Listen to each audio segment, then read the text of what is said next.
Welcome to the Black Sparrow Media Internet Broadcast Network.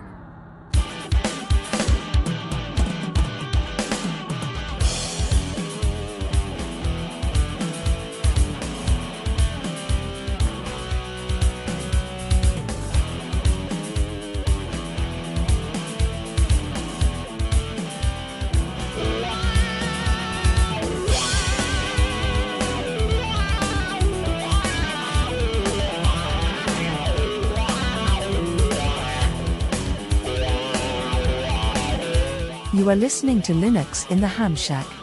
LHS is a podcast about Linux, open source, and amateur radio, for everyone. Now here are your hosts, Cheryl, W5MOO, Russ, K5TUX, and Bill, NE4RD. Well, hello everybody, and welcome. You have tuned in to episode number 545 of Linux in the Ham Shack, the most terrific amateur radio podcast on the internet. This is our Weekender edition, and it's the 117th edition of the Weekender. So we are glad you are here with us tonight. Thanks everybody for joining in the live chat, and hope you all enjoy this, and hope you enjoy it if you're listening to it after the fact. Before we get into our random topic pick for tonight, let's go ahead and introduce ourselves. I'm Russ, K5TUX. I'm Cheryl, W5MOO. And I'm Bill, NE4RD. All right, we are all here. We are all accounted for. I guess we were all going to show up for the one where the alcohol is, right? So, oh, new call sign, N7SM. Have to put that one in there. Got it. And look up a name. Yes. Well, unless he/she is so bold as to put their name in the chat. Anyway, I guess we should just dive into it. As you all know at this point, if you've been listening to the show for any length of time, when we start the Weekender, we start with a random topic chosen by the picker wheel on the interwebs. I've got it loaded up here. I've got it all shuffled and randomized, and I'm going to push the button, and I don't know if we're going to hear it, but we did last time, so hopefully this time is no different. Here we go.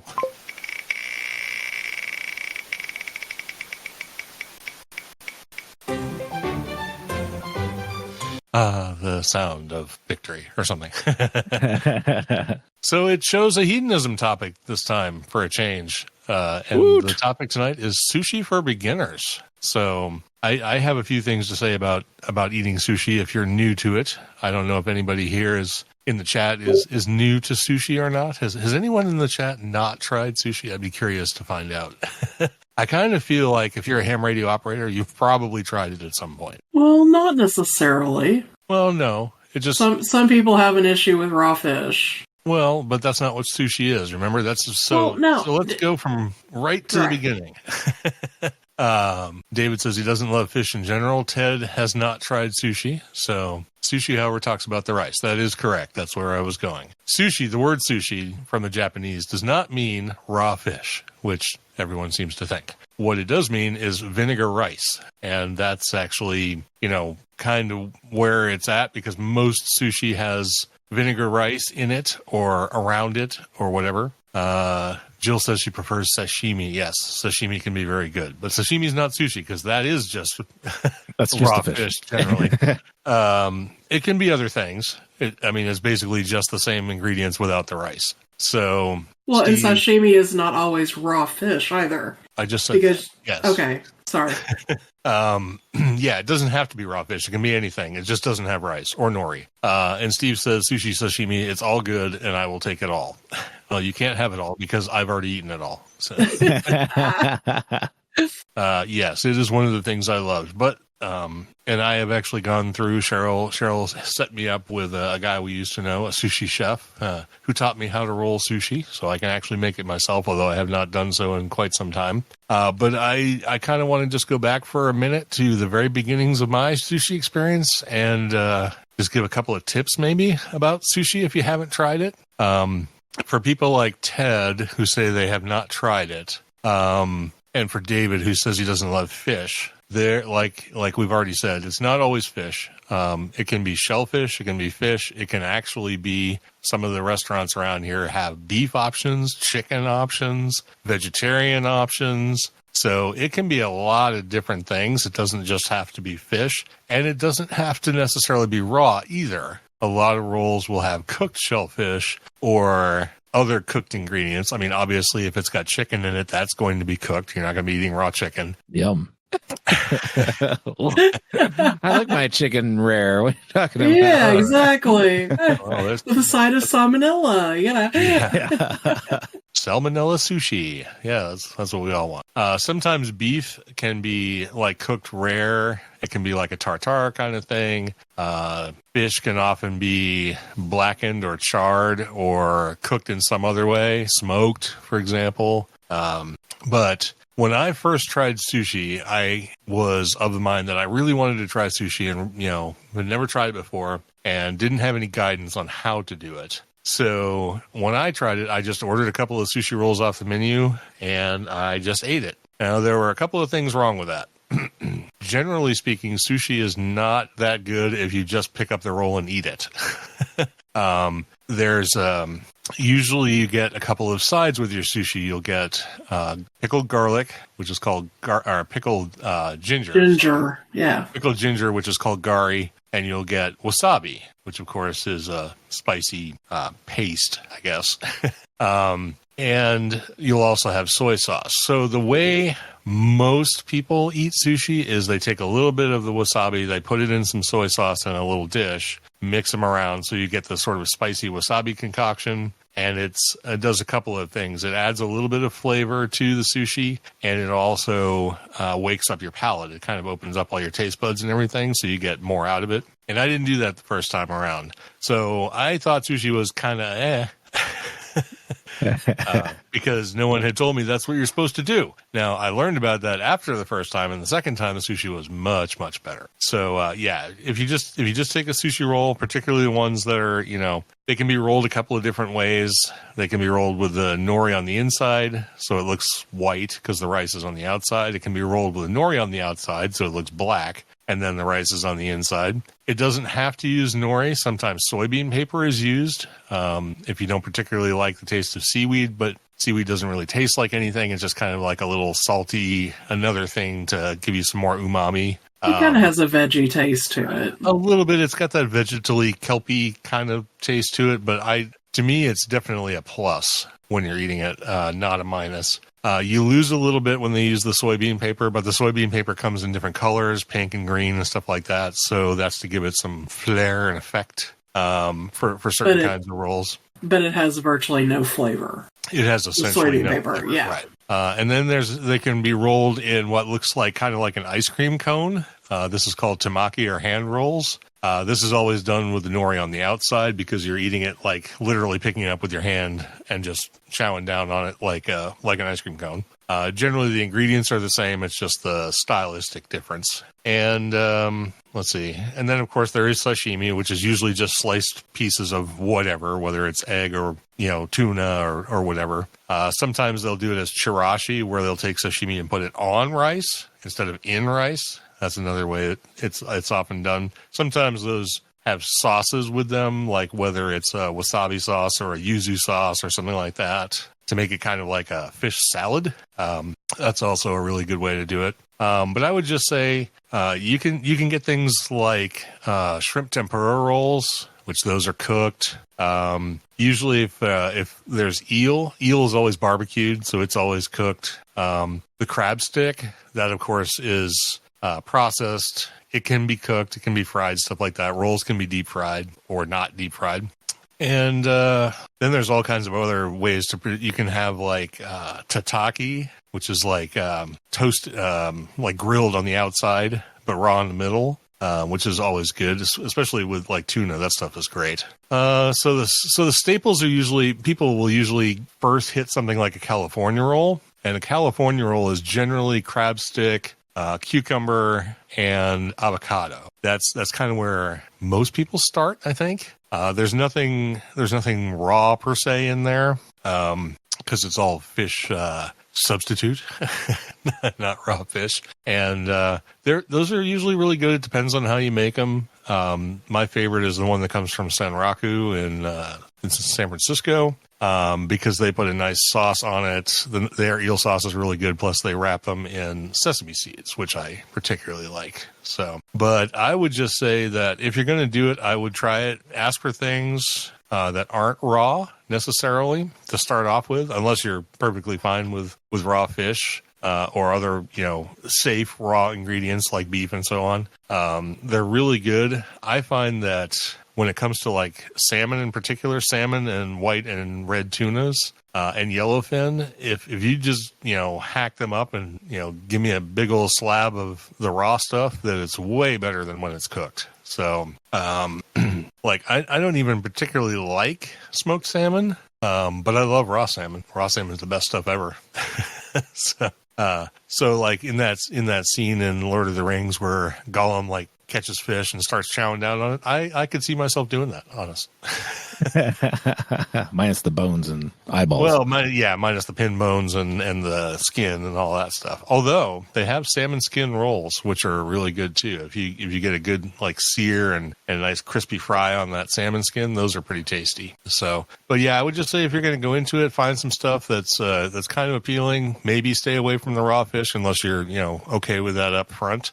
Make sure you have your little bowl of soy sauce with wasabi in it. I mean, obviously you mix in the wasabi to taste. I do, a pretty good size wad. I started with a lot less, but I've worked my way up to a pretty spicy mix at this point. And of course, some rolls have their own sauces on them. There'll be eel sauce, wasabi sauce, spicy mayo, sriracha, yuzu sauce, ponzu, a whole bunch of different stuff. So you just kind of have to figure out if you need to balance the sauces that are actually part of the sushi with your soy sauce concoction.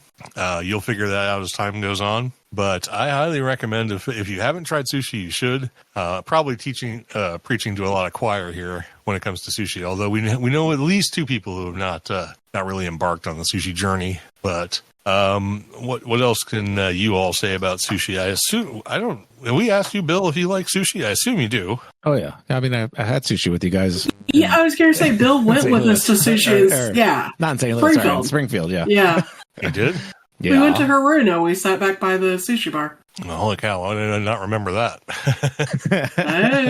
Yeah, Bill was back there with us. Okay. One thing a couple of things that Russ forgot to mention. The pickled ginger, for those that don't know, is a palate cleanser. So you would take, it's almost shaved. So you would take a small piece of that, eat it to clear your palate before embarking on your sushi journey. The wasabi does not have to go in your soy sauce. You can actually put a tiny little bit on top of each roll or whatever, each piece of sashimi, whatever you want to do. And there was nigiri, which is a rice ball with fish, or tamago, which is an egg omelet or shrimp or whatever they put on it. So those are some things that Russ left out. So I did forget to mention nigiri, and if nigiri is made properly, it already has wasabi on it. It should already have a little piece of wasabi on it. Right. They create a little ball of rice, and then they put a tiny dot of wasabi on it, and then they put on whatever the topping is. So there should be some wasabi on it already.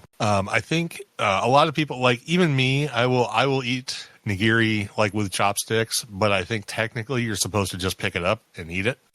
It's a hand food. From what I understand about the whole process, all of it is hand food. Well, I know tamaki is and nigiri. I don't know about the rolls because I think the maki sushi, the kind that's like a literal roll, I don't think that's traditional Japanese sushi. I think that's an Americanization. It may actually be. So I think that's why it's kind of got the chopstick thing going on. There's no reason you can't eat it with your hands. I mean, I just don't. But yeah, I mean, and of course, if you're not good with chopsticks, you can always use a fork, use your fingers, whatever. Just whatever gets it into your gullet, that's all that matters. I think a big thing too is like when you do get into eating the raw fish and stuff like that, just know that it should have no odor whatsoever. It should not smell fishy at all. If it smells like anything, don't eat it. Well, I'm going to disagree with you a little bit. It will have some odor. It won't be completely odorless like water. But if it smells, no, but it should smell like salmon, not like rotten salmon or something. You can tell when it's off. If it's got any kind of a really noticeable odor, yeah, definitely stay away from it. The thing is, though, I mean, any sushi bar that we've been to, even that kind of shady one there in Ohio that we went to, where things did have some smells that seemed a little off-putting, but they're usually very careful about food handling. So for the most part, you don't have to worry about it. I have never had a problem eating sushi anywhere I've eaten it. So yeah, I haven't had the problem either, but like that's like just kind of a rule of thumb. It shouldn't smell fishy, that weird fish house smell. Like you're not, unless of course you order like a fried fish in your roll or whatever, because you just want to try it. Then, all bets are off, a piece of cod or something like that in there. It's all nice and fried and got mayo and everything else holding it together. Much like the fried, chicken roll, whatever, the Kentucky roll, I think that's normally KFC called. Roll sometimes. KFC, Yeah. So whatever odor is coming off of it should be pleasing. Basically, is what we're saying. So I not Googled your cup of tea, but not turning your stomach. So. Right, exactly. I Googled the finger thing, and it says Americans are surprised to learn that sushi is a finger food eaten with one's hands. Chopsticks are not necessary when eating maki or nigiri. Oh, it says maki too. Okay. Yeah. Well, I mean, I'm pretty adept with chopsticks, so I like eating that way. Right. But yeah, when it comes to temaki, hand rolls and stuff like that, it's going in my mitts and I'm eating it that way. Yeah, see, my concept of sushi started out not in a great note because my mother lived in Japan for years and had basically convinced me that sushi was the most disgusting thing on the earth, which was odd because she liked fish. She really liked fish. But maybe it was the whole thought of raw fish or whatever. So it took Russ a while to convince me to try sushi. And then the first time I tried it, we went to our local favorite sushi bar, which is Haruna in Springfield, Missouri. And the owner was actually there behind the sushi bar that day. We sat at the bar. Russ explained to him the problem. He fixed me a California roll, which I'm not a big fan of crab. And yeah, it did not go well from there. So a few weeks later, we went out with a group of friends. They basically imparted in me a love of white tuna, salmon, and my life with sushi made a drastic turn at that point. So Russ is a huge eel fan. I am getting to the point I'll eat eel. I'm not diehard on it like Russ is. But you hand me something with salmon or white tuna on it, and I'll be your friend for life. So. I think a lot of the sushi too that you get in Asia, because I've had some in Korea, and it's definitely different in the fact that the fish variety is going to be different. Generally, they're more of a fattier fish that they use. So right. it can be a little bit different experience from that aspect. It's not like the Americanized version of everything that we have, which is all, pretty straightforward. Right. It's, tuna, salmon, yellowfin, and whatever the other kind of tuna red tuna, white tuna, albacore, eel. Over there you'll find a lot more different varieties of fish being included in that pile of stuff. It is still very good, but it is slightly a different palate that they're used to over there. Yeah, there's a couple of ingredients in sushi, particularly the pickled. What am I thinking of? The hashiki. The pickled. It's a vegetable. Like the pickled radishes. Pickled radish. Thank you.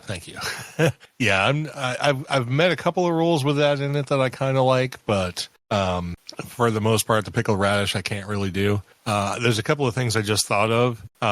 Even though the rice is made sort of similar ingredients, there's very little to it. It's mostly just vinegar and a little bit of dashi. Sugar.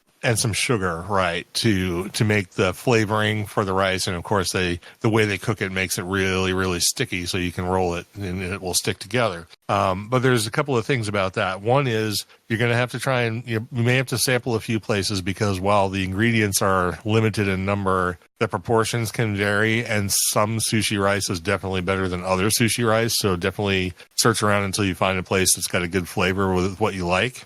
And the other thing is, if you go to a place, and we've been to 2 or 3 of them, where you get these sushi pieces that are basically giant circles of rice with a tiny little bit of ingredients in the middle, just go somewhere else.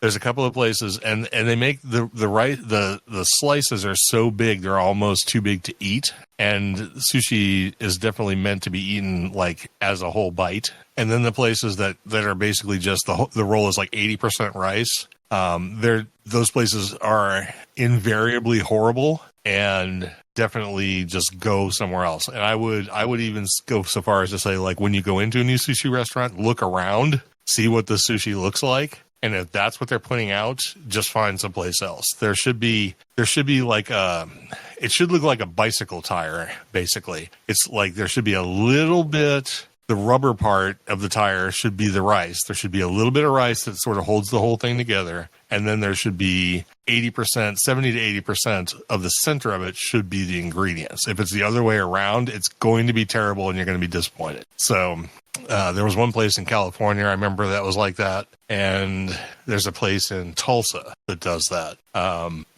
they're awful.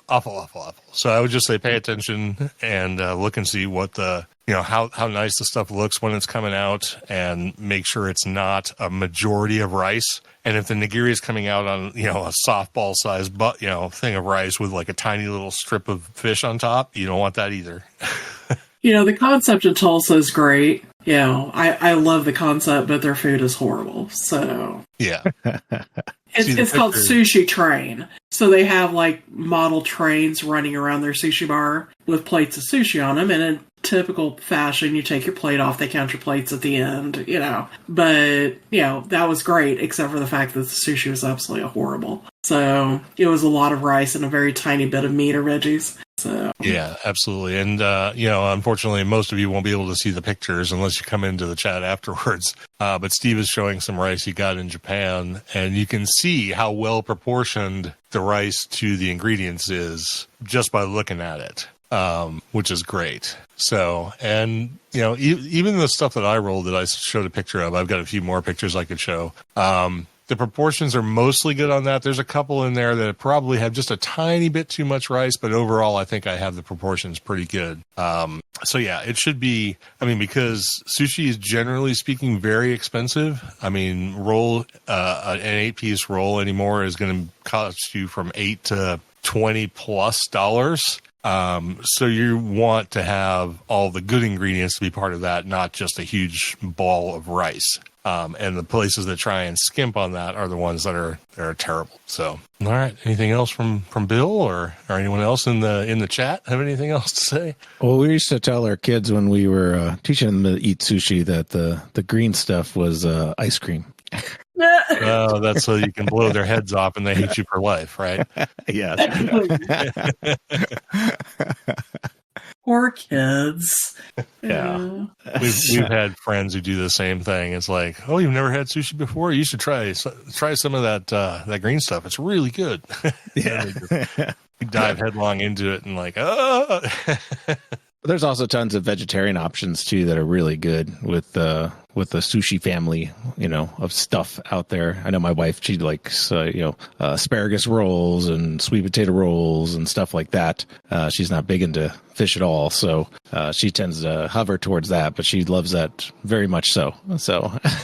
Yeah, I like cucumber rolls. I like sweet potato rolls. I like asparagus rolls. And I, even though when Russ and I go out for sushi, if we're at a new sushi place, I'll say, oh, look, they've got a sweet potato roll. And he was like, just get it. I don't guarantee that I'll eat it, but you'll be happy. So enjoy. I'm like, okay. But yeah, I'm good with most anything sushi wise. Now, there are a few things like mackerel that I will not eat. I'm pretty sure Russ won't eat it either. Yeah. So. What about roe? Do you guys are big on the small roe and the large roe? I do like the roe. Russ likes the roe. I have an issue with the whole like popping bubble thing when I bite into it. So yeah, the big ones are an experience, that's for sure. Yeah, no, I like the roe. I like all the roe, all the caviar. I like all of it. There's only a couple of things I don't eat when it comes to sushi. One of them is definitely mackerel. I don't like it for some reason. That particular fish really meshes poorly with other ingredients. And the other thing I can't eat is uni, which is sea urchin. Yeah. And sea urchin is the texture of it is just way too bizarre for me. I just gag on it. So, it's listed as one of those delicacy items, and if it's your cup of tea, then absolutely go for it. But I cannot do uni. I just can't.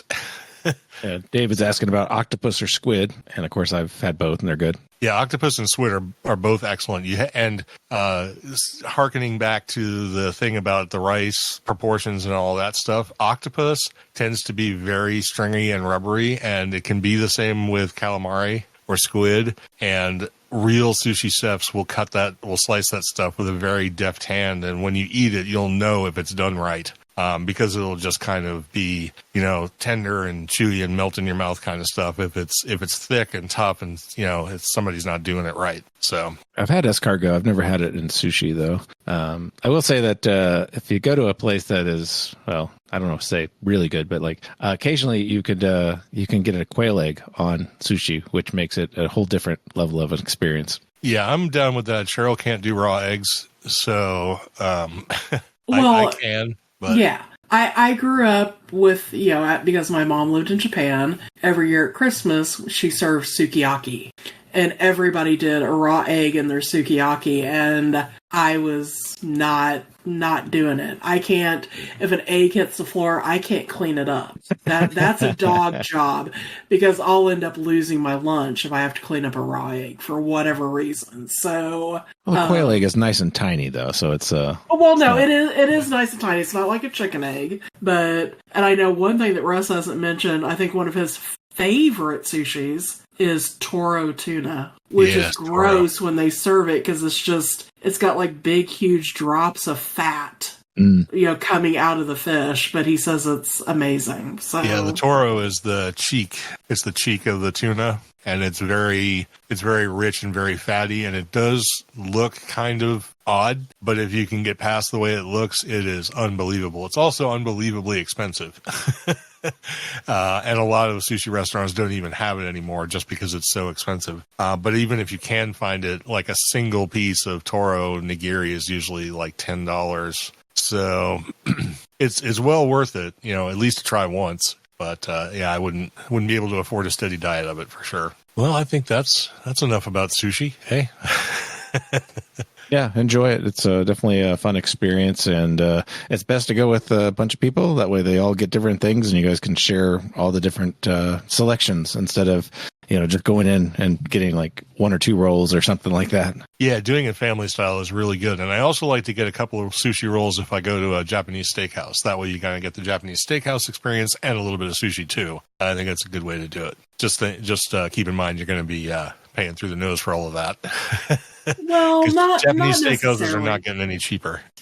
No, but like our local Japanese steakhouses that we like to eat at, a sushi roll is about typically priced as anywhere else, somewhere between $10 and $12. So yeah, it's nice when I can roll it here. The only problem is, in order to do a bunch of sushi rolls, you got to have, unless you're just doing one kind of roll, which is boring, you have to have all of the different ingredients that sushi restaurants generally have. You have to have the shrimp tempura and the egg and the avocado and the cucumber and the eel and the salmon and tuna and yellowtail and all that kind of stuff. And it adds up really quickly. So that's kind of why I don't really roll sushi anymore.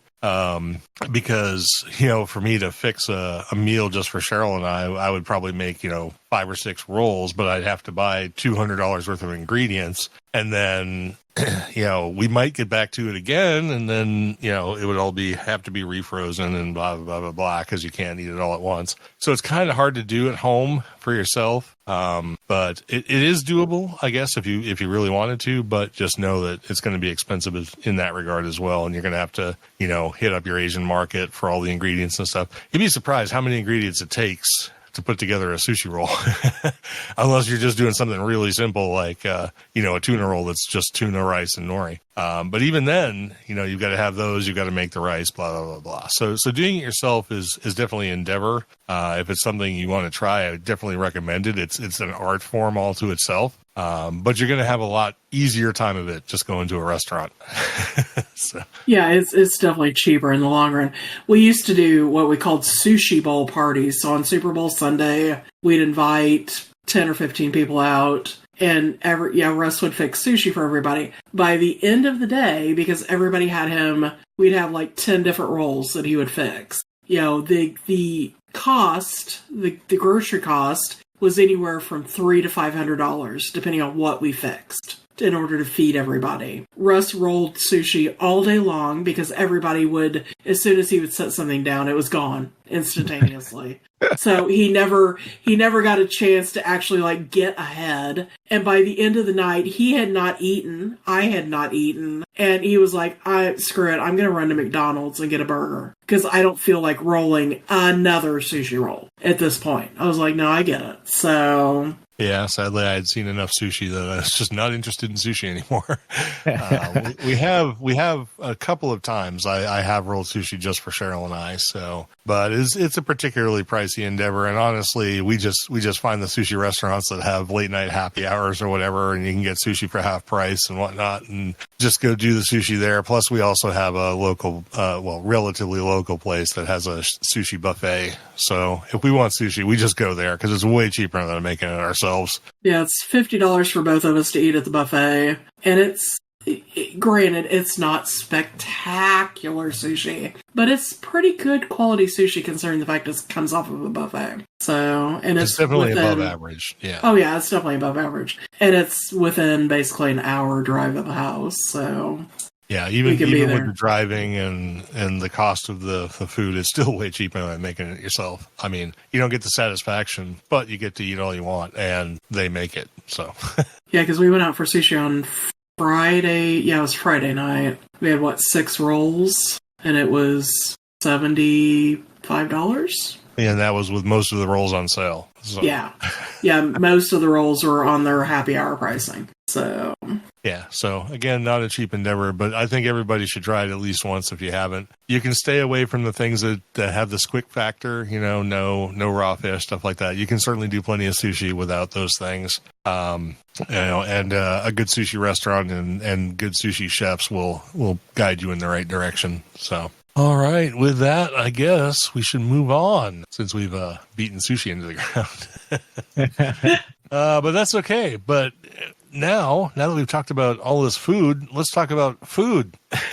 Yeah, let's talk about some more food.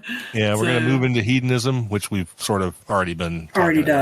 Right. But moving away from sushi, Cheryl's got a recipe to share with us. Yes, this time is Baja grilled chicken tacos. It's summer. It's time to fire up the grill, get all that ready. So my chicken tacos involve some cumin, some Mexican oregano, some Sazon seasoning, which if you don't have that, the show notes actually list a workaround for that. Some garlic powder, some salt, some cayenne pepper, some lime juice, some olive oil, some chicken, and some cooking spray, and some corn tortillas. And you can marinate your chicken and then grill it. And once you're done grilling your chicken, you can get your drink stuff ready, which needs some grilling too. And that's for a grilled grapefruit Paloma cocktail. And for that, you need some limes, some sugar, some grapefruit, salt, ice cubes, tequila, simple syrup, and club soda. And you need to grill your limes and grapefruit, cut side down on a grill, and then mix everything else together and enjoy your beverage. And this will go wonderfully with your tacos. Trust me, I know. It sounds like it would, but I don't usually have to cook my drinks. No, usually you don't have to cook your drinks, but sometimes it's for the better. So Right, for the good of mankind. Yeah, exactly. So all right, very good. Well, it's apparently rye night at Linux in the Ham Shack because my drink corner is going to be a rye and Bill's drink corner is also a rye. So it's rye and we've gone awry. So when on the way to Hamvention this year, we once again went through Kentucky. On the first day, we stopped at a distillery in Louisville. And on the second day, we stopped at a distillery in Lexington. And I had actually personally never been to Lexington before, but there are quite a few distilleries there. And we decided to visit one called Old Pepper, or James E. Pepper Distillery.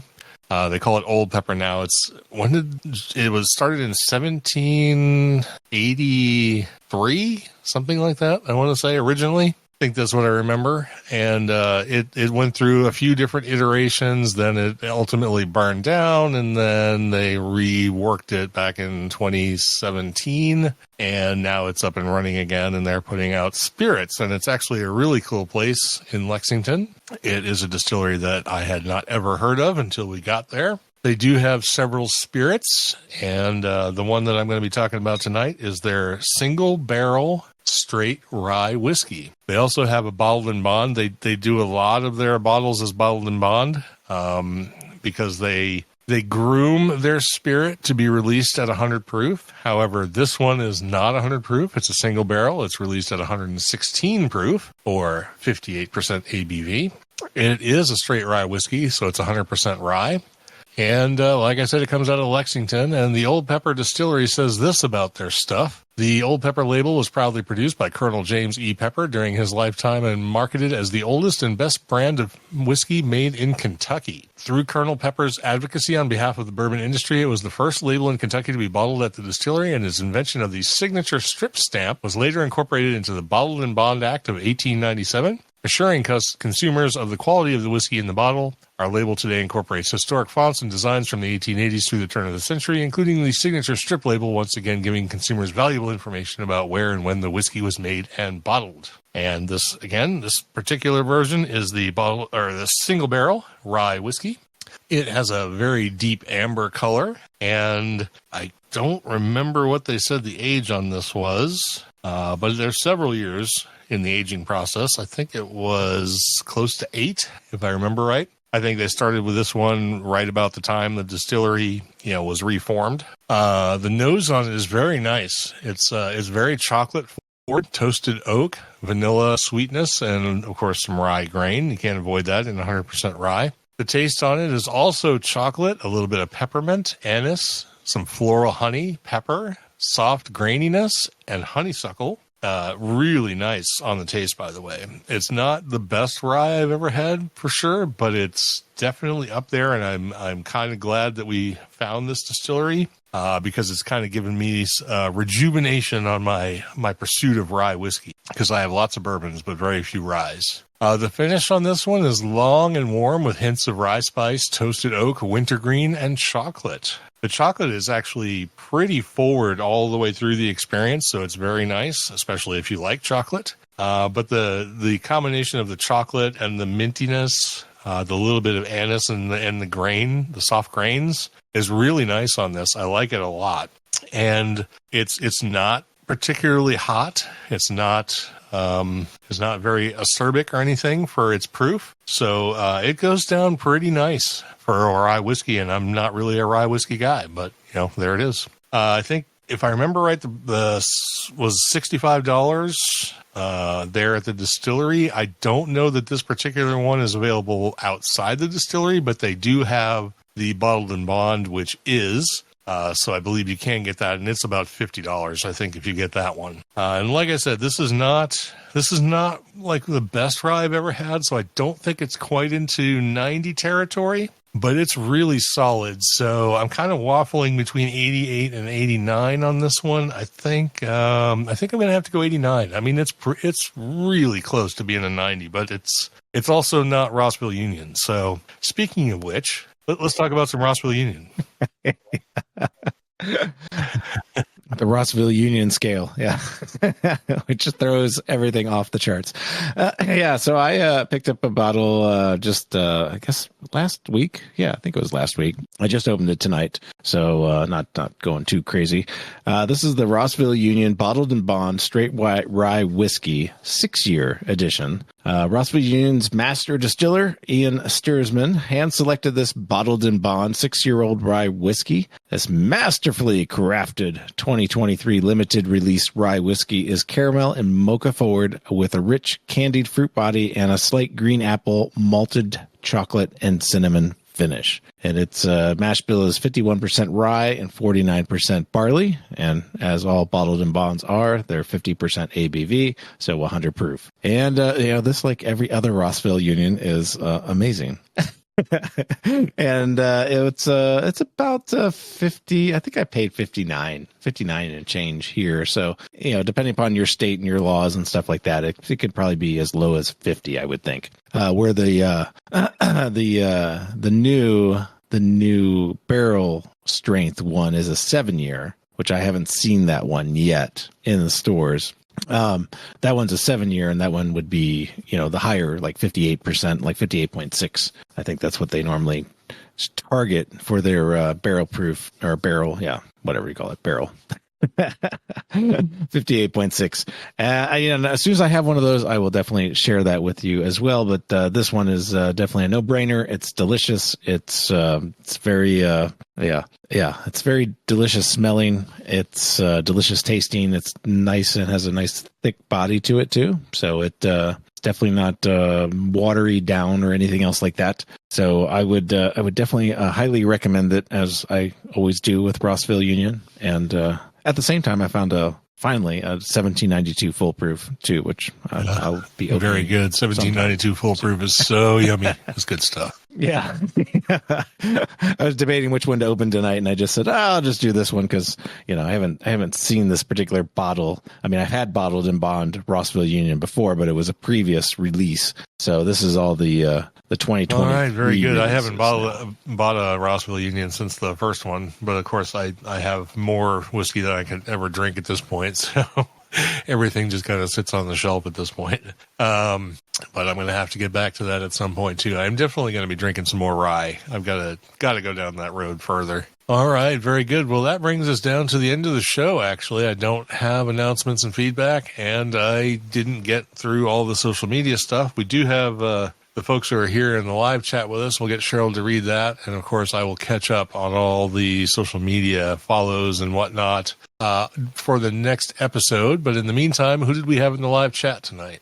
In our live chat, we had Tony, K4XSS, Steve, KJ5T, Jill, K1TTZ, David, W4DPE, Nyman Dim, Mike, KG6TE, Ted, WA0E. What? K6GTE. What'd I say? KG6TE. Oh, okay. Mike, K6GTE. Ted, WA0EIR, Danilo, and Alexander, N7SM. All right. Well, that does bring us down to the end of the show. We hoped we did not bore you too bad with this all hedonism episode, but it was fun for us anyway. And I'm well into my first glass of Old Pepper and plan to be starting on my second here pretty quick. So with that in mind, I guess we should go on ahead and get out of here before none of us can speak properly. But anyway, thanks everybody for listening. Thanks everybody for tuning in to this 117th episode of The Weekender on Linux in the Ham Shack. We really appreciate you guys. Appreciate all the people who support us financially and help keep the lights on and all of that. We hope you have a great week, and we hope you'll tune in for the deep dive next time around. And with that, we'll let you get back to the rest of whatever it is you're doing. So we'll sign off from episode number 545 of Linux in the Ham Shack. I'm Russ, K5TUX. I'm Cheryl, W5MOO. And I'm Bill, NE4RD73.